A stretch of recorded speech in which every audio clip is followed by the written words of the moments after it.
What is up, guys? My name is Ryan18 on the Ryan18 Forever channel, and right now I am doing my WWE Over the Limit 2012 review.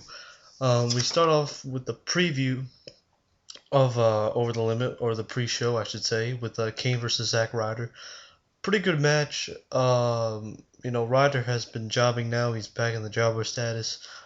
Kane would simply just beat him with a chokeslam, so Kane will be your victor for the pre-show of Over the Limit.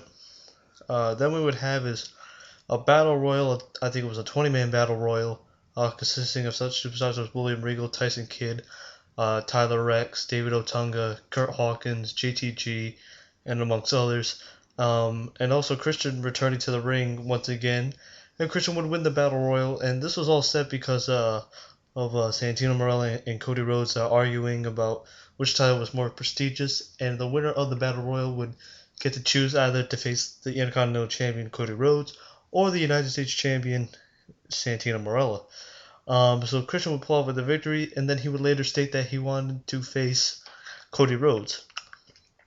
And then we have is Kofi, Kingston, and R-Truth, the new tag team champions, versus Dolph Ziggler and Jack Swagger. Pretty good match. I loved the stamina of Kofi when he got tagged in for the last tag in the match.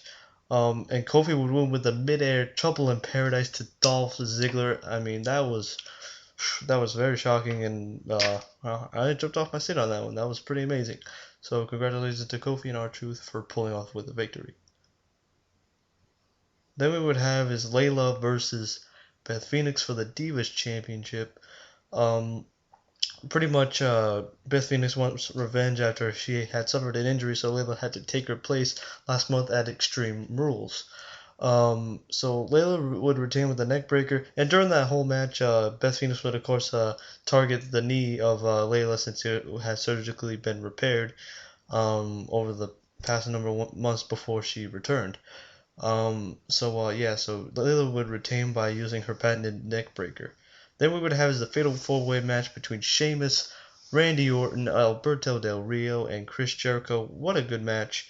I couldn't talk anything about it. It wasn't really one person had the advantage of the match, like to control the match throughout, because all the men actually had a part in each minute of the match. Like you had Sheamus controlling the beginning, Orton, Del Rio, and then Jericho.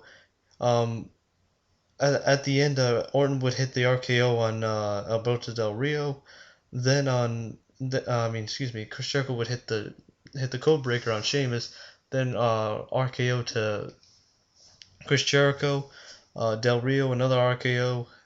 Sheamus would get back up, bro kick Randy Orton out of the ring, and then would grab Chris Jericho and do the white noise, as Sheamus calls it, which is Finlay's old move. If you guys don't know who Finlay is, he was a former WWE superstar, an Irishman, who used it as the Celtic Cross. Then we would have his Brodus Clay with Naomi and Cameron versus Brodus Clay would be facing the Loud One, The Miz, or the Awesome One, The Miz. Pretty much it was another squash match for Brodus Clay. Miz actually got the big man down. Brodus Clay, another squash match. Brodus Clay wins, brings all the kids, and they all have a good time dancing in the ring.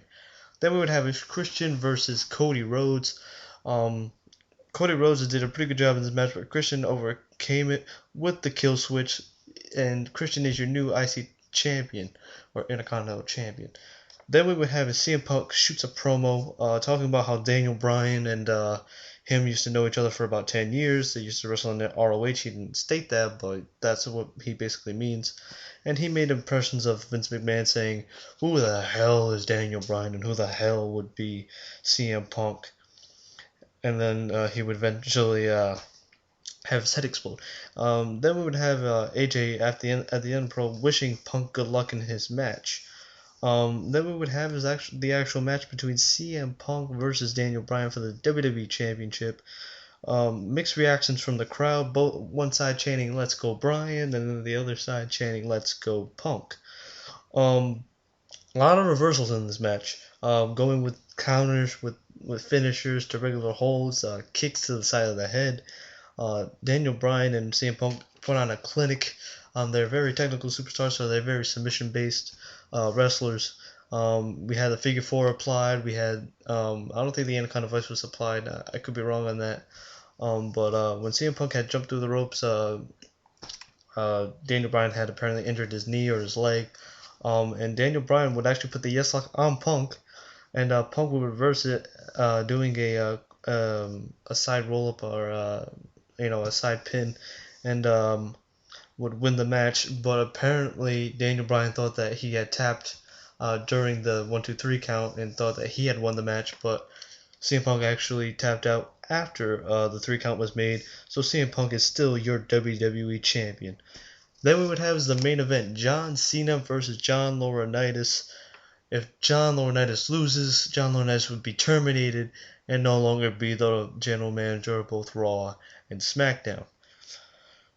Pretty much a make fun for John Cena, just to make fun of John Lautinaitis. He would ring the bell in John Lautinaitis' ears, pour water in his private area, pour water all over him, doing multiple things.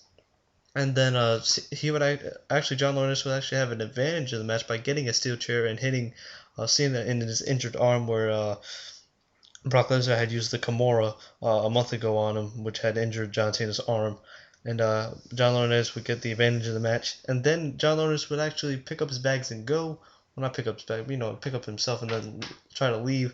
Then the Big Show, who was fired by John Lautinaitis this past Monday on Monday Night Raw, would grab John Lautinaitis by the throat as he went through the curtain, put him back into the ring, and John Cena and Big Show had their fun. And then Big Show would actually shove John Lautinaitis into John Cena's arms, and then the attitude adjustment would not be applied because the Big Show would turn heel and knock out John Cena. John Cena was knocked out by the Big Show. So the Big Show has turned heel. I don't know what's going to happen tomorrow night on Monday Night Raw. So John Lautinaitis pulls up with the victory. John Lautinaitis is still your GM for Raw and SmackDown. Am I upset about this? Hell yeah. But what are you going to do? I already predicted that Big Show was going to turn heel. So what did you guys think about Over the Limit? And how did you like I forgot to mention this in the Punk Bryan match. How did you like the little tribute that Punk did? I thought Punk was probably going to come out with some Macho Man Randy Savage attire, but he just did the diving elbow drop like he does every week since Macho Man died. So what did you guys think about Over the Limit? I'm out, guys. And what do you guys think what's going to happen tomorrow night on Raw Super Show? Will Brock Lesnar return, and will Paul Heyman file the lawsuit against Triple H? I'm out, guys. Peace.